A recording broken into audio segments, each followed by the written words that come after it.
gracias en primer lugar a la Plataforma por la Sanidad Pública por organizar el acto. Gracias a los que estáis aquí, impresiona y anima las dos cosas al mismo tiempo, ver así esta sala. Y gracias desde luego a Marea de Residencias y a Verdad y Justicia.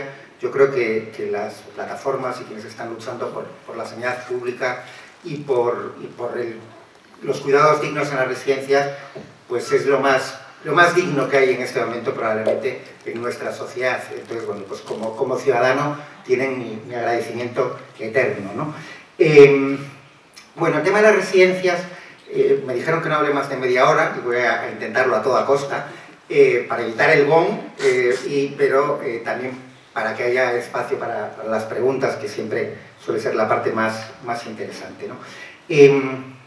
Bueno, el tema de las residencias es muy complejo, se podría hablar de aspectos como el negocio, que yo me voy a centrar en lo que ocurrió, porque es lo que me han pedido, pero obviamente si en las preguntas luego queréis tratar otros temas, encantados. Un obvio es el negocio, ¿no? Cómo funciona, lo privatizado que está, los fondos. Otro es, ¿hemos aprendido algo? Es una pregunta recurrente que me hacen cuando doy conferencias. Pero bueno, abierto a cualquier tipo de pregunta por vuestra parte, pero me voy a centrar un poco en el índice que veis ahí, que es las causas de la tragedia, la responsabilidad del gobierno Ayuso y los cómplices, ¿no? En tapar básicamente la responsabilidad. Bueno, vamos allá. Las causas de la tragedia. A ver, lo ocurrido, yo creo que en general siempre tenemos una tendencia a intentar explicar los hechos con una sola causa, ¿no? Y no siempre es así. Y en un tema tan complejo como este hay muchas causas. Y si realmente queremos, y yo creo que es lo que queremos todos, conocer la verdad, hay que tener todas en cuenta. No se puede decir solo fue esto. Es una tendencia muy hispana a la hora de analizar problemas, pero que yo creo que tenemos que intentar evitar a toda costa. Entonces, las causas de la tragedia. Bueno, como digo, yo voy a mencionar como 4 grandes causas. Entonces, para que realmente entendamos el problema en su conjunto. Primero, bueno, yo le he llamado causas objetivas, se podría llamar de otra forma, pero es evidente que nos enfrentamos a un virus desconocido, para el que no había vacuna, que era muy contagioso y que afectaba especialmente, con especial gravedad, a la gente de mayor edad. Y una segunda causa objetiva, yo pongo ahí diseñados, entre comillas, las residencias son lugares diseñados para contagiar. ¿Qué quiero decir? En las residencias hay muchas personas dependientes, no se puede cambiar un pañal a 1,5 metros de distancia, como nos pedían que guardásemos la distancia de seguridad, ¿no? Las gerocultoras no pueden hacer eso.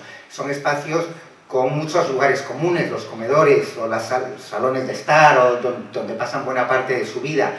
Entonces, objetivamente, arquitectónicamente, en muchas residencias es muy difícil sectorializar, dividir entre los que estaban contagiados o los que no. Entonces, objetivamente, pero bueno, este es un problema que deberían conocer los políticos y los gestores, pero es la segunda causa objetiva, por decirlo así, que bueno, pues ayudó a el contagio del virus, ¿no? De forma tan clara en las residencias. Déficits estructurales previos. La gente que tiene interés en negar, en decir que todo fue el virus y que no había responsabilidades políticas, suelen emplear una metáfora que a mí me gusta mucho, me gusta recogerla, que es el tsunami. Fue un tsunami. Me gusta porque realmente yo creo que todos lo vivimos, bueno, ahora se ha ido un poco más de luz de lo que debería, creo yo, entre otras cosas la presentación, o sea que si se puede recuperar, aunque más o menos, creo que el ordenador ahora hay. El tsunami. Fue un tsunami, por lo tanto, no se pudo hacer nada, nos pilló de imprevisto. Y digo que es una metáfora que me gusta, porque yo siempre la cojo y digo, perfecto, pero es que el tsunami llega a las costas de Japón y se encuentran unos edificios sólidos y se encuentran unos servicios de emergencia muy potentes, y si llega a las costas de Haití, arrasa con todo. Entonces, me vale la metáfora del tsunami. Vamos a analizar, segunda pregunta, que si le interesa mucho menos a los políticos o a los que quieren negar cualquier responsabilidad, es vamos a ver cómo estaban las costas. Y las costas, ese es el elemento de los déficits estructurales previos, pues están bastante mal. No digo que fuésemos Haití, pero desde luego Japón nos pillaba a miles de kilómetros de distancia. Estaba mal que muchas veces a los residentes, por el mero hecho de serlos, se les excluye de la atención primaria, cuando eso no debería ser así, porque tienen derecho a ser tratados en la atención primaria. Había una clara falta de planes de contingencia. En general, la descoordinación, eso no solo aquí en la Comunidad de Madrid, pero entre las consejerías de sanidad o salud, como se llama en cada territorio, y servicios sociales, es un clásico y por lo tanto no contribuye precisamente a que las cosas funcionen bien. Tercer gran grupo de causas, la responsabilidad de las empresas. Bueno, ahí están los logos de las 5 principales empresas en Madrid. En Madrid el grupo hegemónico es Orpea, en el conjunto de España es Domusvi, y es el segundo grupo, tercero en Madrid, Amavir, Sanitas, Vallesol, en fin, luego si queréis hablamos un poquito de eso, pero la responsabilidad de las empresas. He puesto ahí 3 elementos, pero las principales son las del primer punto. ¿Por qué? Porque falta de personal, precariedad laboral y tamaño de los centros. Los 3 tienen una cosa en común, que el objetivo es hacer negocio, es ganar más dinero. Y eso se demostró, bueno, yo creo que en general, que el negocio sea el objetivo prioritario a la hora de cuidados de personas mayores y dependientes, creo que no puede ser, pero en la pandemia también demostró ser algo fatal. Falta de personal. Las residencias llegaron en una situación ya de falta de personal absoluta, crítica, cuando encima empieza a haber personal, y muchísimo, claro, que cae enfermo. Hay residencias donde más de la mitad de la plantilla, hubo momentos en que más de la mitad estaba de baja. En Madrid, en alguna otra residencia, estoy pensando en una de Cataluña, que hablé con el personal, no les daba tiempo a darles de comer a la gente. En muchos sitios, no estoy diciendo en todos, obviamente.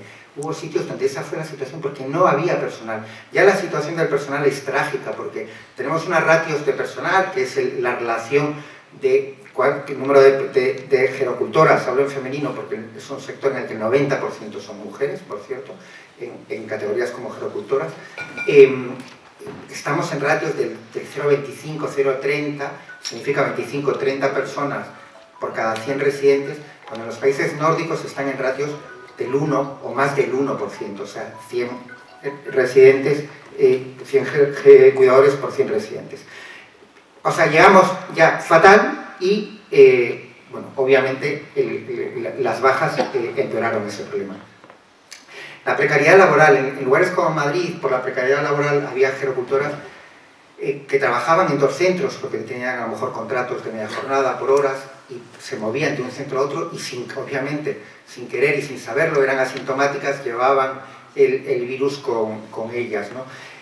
El tamaño de los centros, hay 4 informes de 4 comunidades autónomas, con 4 gobiernos de colores diferentes, ¿no?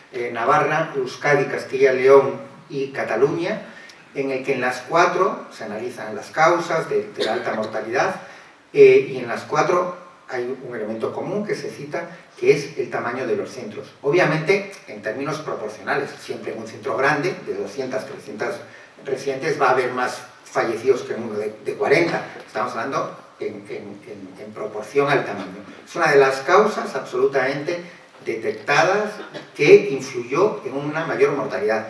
¿Por qué quieren sobre todo las empresas? Aquí habría que hacer un matiz entre las residencias públicas que vienen de los años 80, que hay otro concepto, se construían residencias muy grandes como el concepto de los hospitales, pero las residencias en manos privadas básicamente quieren residencias más grandes porque es más negocio, claro, quiero decir que a partir de un umbral, a partir de 100, 120, digamos que casi todo el gasto que tienes que hacer ya lo haces y por lo tanto todo lo que vayas incrementando ahí es ganancia. No lo he puesto porque se me olvidó, pero quiero mencionarlo porque para mí es una de las cosas más tremendas, que es las habitaciones dobles. La mayor parte de las habitaciones en las residencias son dobles. Obviamente eso contribuyó a los contagios, pero para mí es un ejemplo absolutamente claro de atentado a los derechos que tienen las personas mayores, atentado a su intimidad. Yo me pregunto, ¿cuándo como sociedad hemos aceptado, hemos considerado que es normal que una persona que va a vivir a una residencia pasa a compartir su vida con un extraño? Que a lo mejor es una persona maravillosa, pero ¿cuándo hemos considerado que eso es razonable? Las habitaciones tendrían que ser individuales, salvo que pues alguien está con su pareja, o alguien por razones médicas es más adecuado que conviva con otra persona, ¿vale? Pero en el resto de las situaciones deberían de tener habitaciones individuales. Bien, esa no es la situación habitual. Lo habitual es que haya habitaciones dobles, que por lo tanto, pues también, fácil de entender, contribuyó al contagio. Los otros elementos que están ahí tienen mucha menos, bueno, obviamente habitaciones dobles también, motivos económicos, más plazas, ¿no? Caos organizativo al sectorializar en algunas residencias, ausencia de planes de contingencia, escasez de equipos de protección fue algo generalizado, no están al nivel de la primera causa. Y el tercer gran grupo de causas en la Comunidad de Madrid, en Cataluña y en las dos Castillas, yo creo que también no estamos hablando del impacto y de la brutalidad de lo que ocurrió aquí, pero que también hubo claras responsabilidades y fallecimientos de forma masiva, pero responsabilidad política, que es la que voy a detallar en la segunda parte de la presentación, ¿no?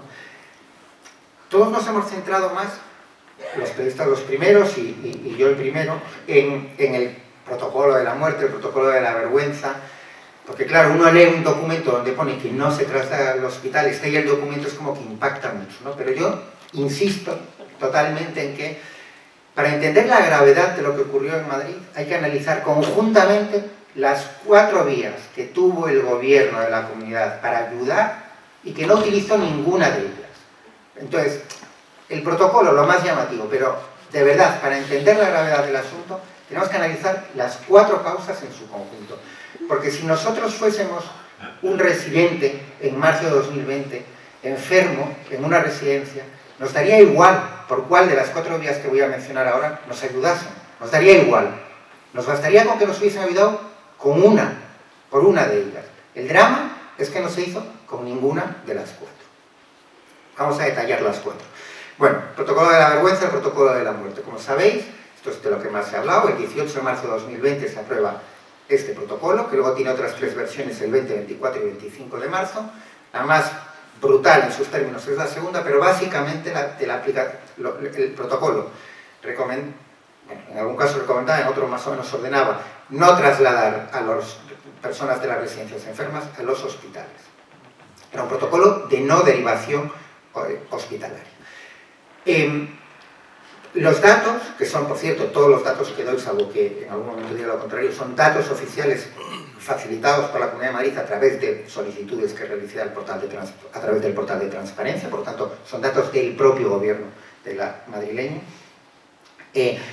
Por ejemplo, un documento que me mandaron, y de ahí sale esa cifra del 37% que voy a mencionar ahora, yo pedí todos los traslados día a día de cada residencia, cada hospital, es un documento de más de 1000 páginas que me mandaron amablemente en un PDF para dificultar el análisis, pero bueno, eso permite tener, y además pedí los traslados de enero a junio, porque para saber si una situación es anormal, tienes que saber cómo era la situación en época normal, ¿no? Bueno, pues el análisis de esos miles de datos demuestran que en las 4 semanas posteriores a la aplicación del protocolo, a la aprobación del protocolo, las derivaciones a los hospitales, los traslados a los hospitales se redujeron un 37% respecto a las 4 semanas previas a la pandemia. Obviamente se tendrían que haber multiplicado por 100, porque el número de enfermos se había multiplicado de forma exponencial dentro de las residencias, ¿no? Entonces no es solo que se apruebe un protocolo, porque alguien puede aprobar un documento pero luego no se aplica, no, es que en esto han sido estajanovistas al aplicar el protocolo. Aplicaron el protocolo con fiereza y el resultado de esa aplicación es que 7.291 personas, el 77%, fallecieron en las residencias prácticamente la totalidad sin la atención médica adecuada. Otros 2.179 murieron en un centro hospitalario. Bueno, protocolo, la primera causa. La primera vía, perdona, que no se utilizó, la primera vía era, por lo tanto, traslademos a los residentes enfermos a los hospitales. Pero hay una segunda opción que era, bueno, si no trasladamos a los residentes al hospital, lo dijo el entonces consejero Reyero en una comparecencia en la Asamblea de Madrid, medicalicemos las residencias, traslademos el hospital a las residencias. Ayuso el 17 de marzo, un día antes de la aprobación del protocolo, dijo que las residencias en su práctica totalidad están medicalizadas. El vídeo está en YouTube y en 1000 sitios. La práctica totalidad de las residencias está medicalizadas. 17 de marzo. Bueno, las mentiras son incontables, solo voy a mencionar 2 o 3 que son las más gordas, ¿no?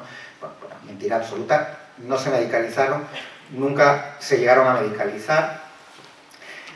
Reyero lo cuenta en su libro, el que era consejero de Políticas Sociales, en un consejo de gobierno telemático que hubo el 25 de marzo, pidió 100 médicos y enfermeras para atender a los centros que estaban en la situación más crítica en ese momento. Hubo días que fallecieron más de 300 personas en un solo día en residencias de la Comunidad de Madrid, para que entendamos de qué estamos hablando y cómo fallecieron, ahogados, básicamente.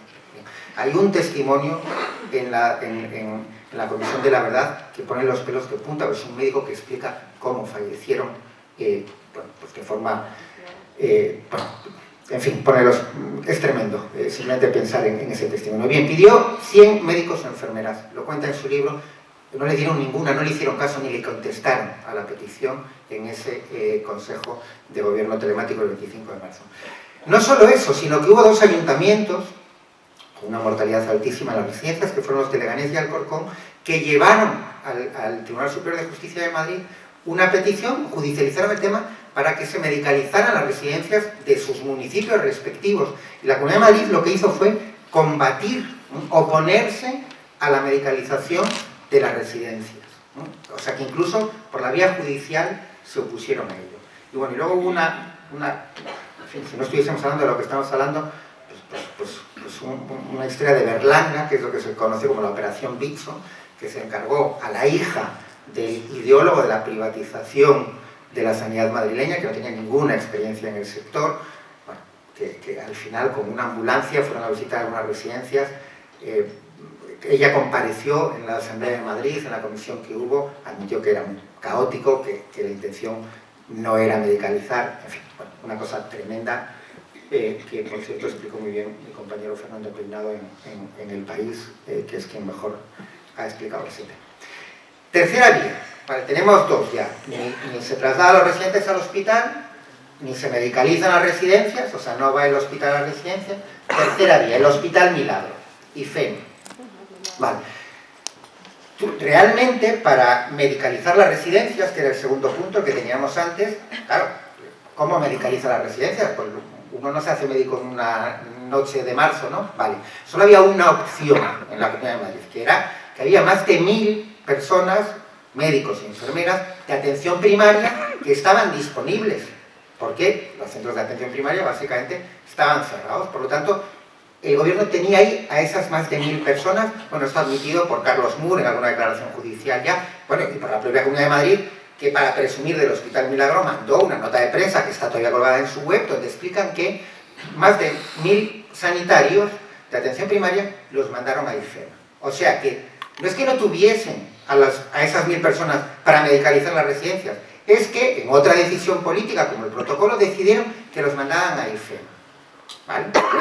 Entonces tú tienes el personal y lo mandas a IFEMA. Bueno, lo siguiente que pensará una persona normal es, vale, pues mandarán a IFEMA a los residentes, ya que no los han mandado a los hospitales, a las personas que tienen al personal sanitario para medicalizar, los mandan a IFEMA, pues mandarán a los residentes a IFEMA. Pues no, a IFEMA fueron en las 6 semanas que estuvo abierto, antes del cierre con bocata de calamares incluido, fueron 23 residentes de 2 residencias con síntomas leves, de 2 residencias de 2 municipios con síntomas de 23. En el tiempo, las 6 semanas que estuvo abierto IFEMA, fallecieron en las residencias de Madrid, sin atención hospitalaria, 5.795 personas. Ni una de las 5.795 que no lo necesitan fue trasladada a IFEMA. Y esto, si lo pensamos, es que es más brutal que el protocolo, porque por cierto, IFEMA dijeron que iba a haber 5.000 camas, luego llegaron a tener más de 1000 y pico al mismo tiempo, pero si lo pensamos, es que es brutal. Pero claro, y no han dado ninguna explicación, porque para otras cosas han intentado explicaciones confusas, que sí que hubo derivaciones, que sí que se intentaron hacer evaluaciones individuales, en fin, cosas que como un mínimo análisis caen por su propio peso, pero eso no lo han podido explicar. Y yo realmente, yo no encuentro otra explicación, que es que como querían vender la idea del Hospital Milagro, por un acto de propaganda, no mandaron allí a las personas que lo